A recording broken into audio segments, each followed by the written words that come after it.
Hello friends, welcome back to my new channel zero to hero express English. मैं आपका mentor Vijay Singh. आज हम लोग कंप्लीट इंग्लिश लिटरेचर में लिटरेरी फॉर्म का अध्ययन करेंगे, जिसमें mystery plays, miracle plays, morality plays और इंटरल्यूड, इसकी क्या डिफिनीसन होती हैं, इसके क्या एग्जाम्पल्स हैं, इसके बारे में जानेंगे, जो कि एग्ज़ाम के पॉइंट्स ऑफ व्यू से बहुत ही उपयोगी साबित होगा। तो हम आगे देखते हैं। A miracle play is based on the representation of the lips of the saint. Miracle play जो है वो सेंट्स के जीवन पर आधारित होते हैं।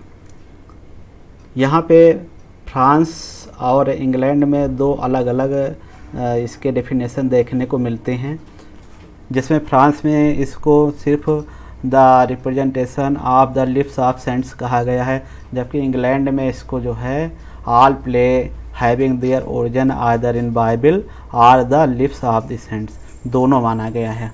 तो दोस्तों, इसको ध्यान में रखेंगे, हो सकता है कि आगामी परीक्षाओं में इसको पूछ सकता है। नेक्स्ट चलते हैं। जो हमारा अर्लीस्ट मिरेकल प्ले है, जिसका रिकॉर्ड इंग्लैंड में मिलता है, वो है लूडस दी सेंटा कैथरीना, जो 1110 में डंस्टेबल में परफॉर्म किया गया था। जो हमारे मिरेकल प्लेज हैं वो दो क्लासेस में डिवाइड किए गए हैं। एक जो क्रिसमस पर परफॉर्म किए जाते हैं, दूसरा जो ईस्टर पे।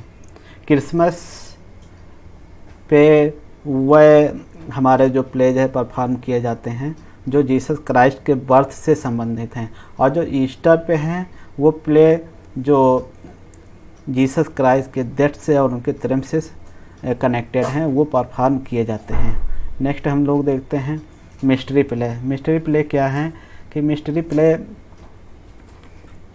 या तो ओल्ड टेस्टामेंट से एसोसिएटेड हैं, या ये प्रेजेंट करते हैं the scene of the life of the Christ, Jesus Christ के लाइफ के जीवन वृत्तांत को प्रस्तुत करते हैं, जो ओल्ड टेस्टामेंट से ली गई हैं। जैसा कि हम देखते हैं कि जो मिस्ट्री प्ले है ये लैटिन के मिनिस्टरियम से लिया गया है, जिसका अर्थ है ऑक्यूपेशन और ट्रेड। अब हम मिरेकल प्लेज और मिस्ट्री प्लेज के इम्पॉर्टेंट एग्जाम्पल को देखते हैं। मिरेकल प्लेज में प्लेज ऑफ सेंट कैथरीन आता है, resurrection of Lazarus, the second shepherd play और साइकिल ऑफ यॉर्क प्लेज। और मिस्ट्री प्लेज के अंतर्गत resurrection, death on the cross, creation and fall of man, Abraham and Isaac. तो दोस्तों, miracle plays और mystery plays को हमने बहुत अच्छे से जाना और इसके जो एग्जाम्पल हो सकते हैं इसका अध्ययन किया। तो दोस्तों, आप स्टे ट्यून्ड एंड हमारे चैनल को सब्सक्राइब कीजिएगा, लाइक कीजिएगा, और अच्छा लगे तो उसको शेयर कीजिएगा। नेक्स्ट वीडियो में हम लोग मिलते हैं और जानते हैं कि इंटरल्यूड क्या है, मोरलिटी प्ले क्या है। Hello friend, welcome back to my new channel zero to hero express English. आज हम जानेंगे मोरलिटी प्ले और इंटरल्यूड क्या है। Morality play is an allegorical drama popular in Europe during the 15th and 16th centuries. It was written in vernacular language. Morality play जो हमारे हैं वो एलिगोरिकल ड्रामा हैं, मीन्स जो सिंबलिक स्टोरी में लिखे गए हैं, और वो 15th and 16th सेंचुरी में लिखे गए हैं। जो मोरलिटी प्लेज हमारे हैं ये वर्नाकुलर लैंग्वेज में लिखे गए हैं, जो उस समय कॉमन पीपल की एक भाषा होती थी जिसको सब लोग समझ सकें, उस भाषा में लिखे गए हैं। नेक्स्ट हम चलते हैं मोरलिटी प्लेज। मोरलिटी प्लेज में और इसके क्या कैरेक्टर्स हो सकते हैं इसको जानते हैं कि मोरलिटी प्लेज में characters personifieds moral qualities. Morality play में जो करेक्टर होते हैं वो मोरल क्वालिटीज को अडॉप्ट करते हैं, जैसे चैरिटी, वाइसेज और ऑब्स्ट्रक्शंस, डेथ और youth. Mystery play, miracle play और मोरलिटी प्ले, इन तीनों को जो है वर्नाकुलर ड्रामा में एक साथ रखा गया है मिडल एज में। तो नेक्स्ट हम देखते हैं कि जो हमारे मोरलिटी प्लेज हैं, तो इसमें क्या है, the action of the morality plays centers on a hero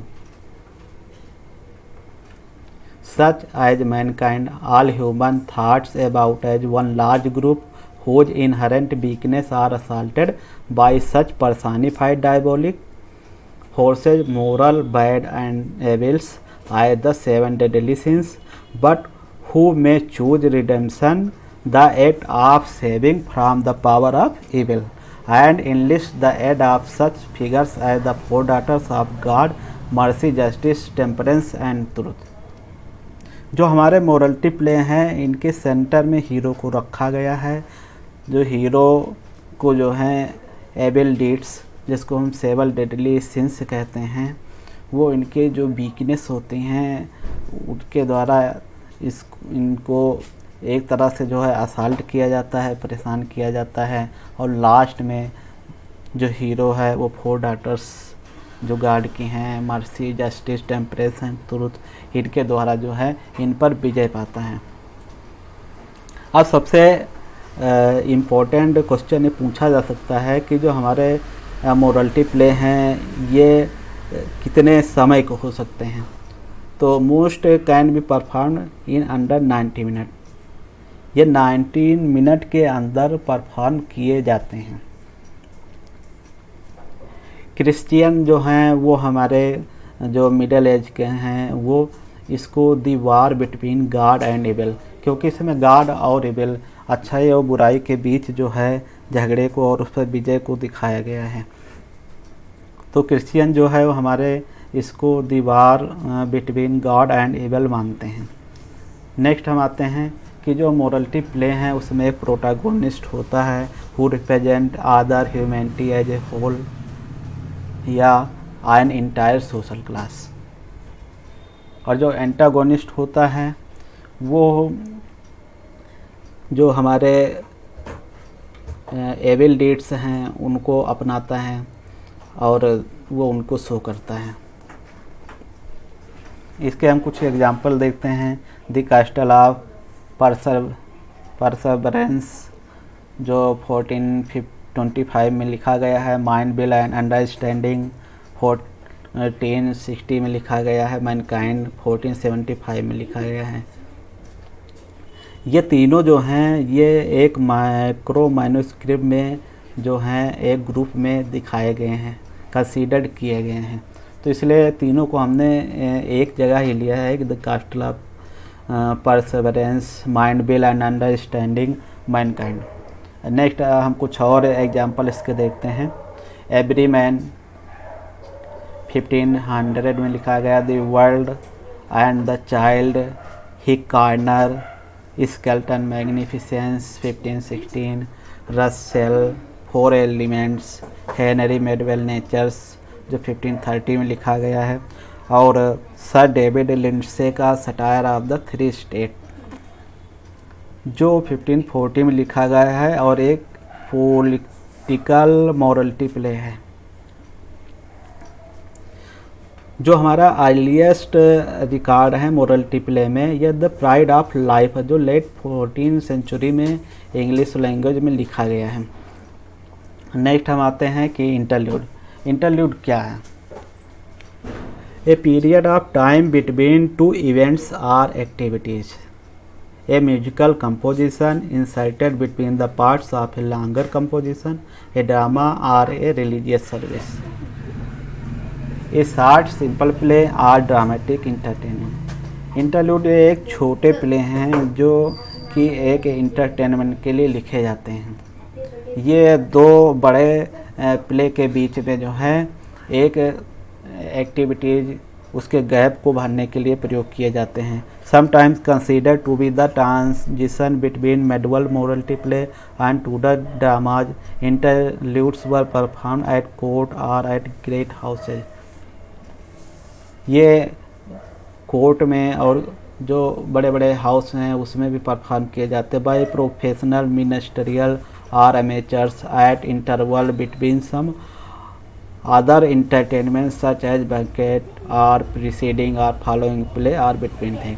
तो वही कि जो हमारे दो प्ले थे उसके बीच में जो गैप हो गया उसमें, तो उसके बीच में इनको जो है या तो कोर्ट हाउस में, मेनली ये कोर्ट हाउस में परफॉर्म किए जाते थे, या कुछ जो बड़े ग्रेट हाउस थे उसमें ये जो है प्रोफेशनल द्वारा परफॉर्म किए जाते थे।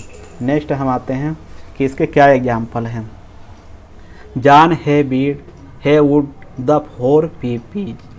जो जॉन हेवुड का 4 पीपी है वो इसका इंटरल्यूड का सबसे महत्वपूर्ण एग्जाम्पल है। इसके अतिरिक्त the pardoner and the friar, the interlude of youth, lusty juventus, Amphitryon, the disobedience child. ये हमारे कुछ और एग्जाम्पल्स हैं इंटरल्यूड के जो परीक्षाओं में आ सकते हैं। तो दोस्तों कैसा लगा हमको हमारा ये सेशन? यदि आपको मेरा सेशन अच्छा लगा हो तो please subscribe, like and share it, and if there is any query please write down in comment box and we will see it further. So we will see you the next session. So thank you.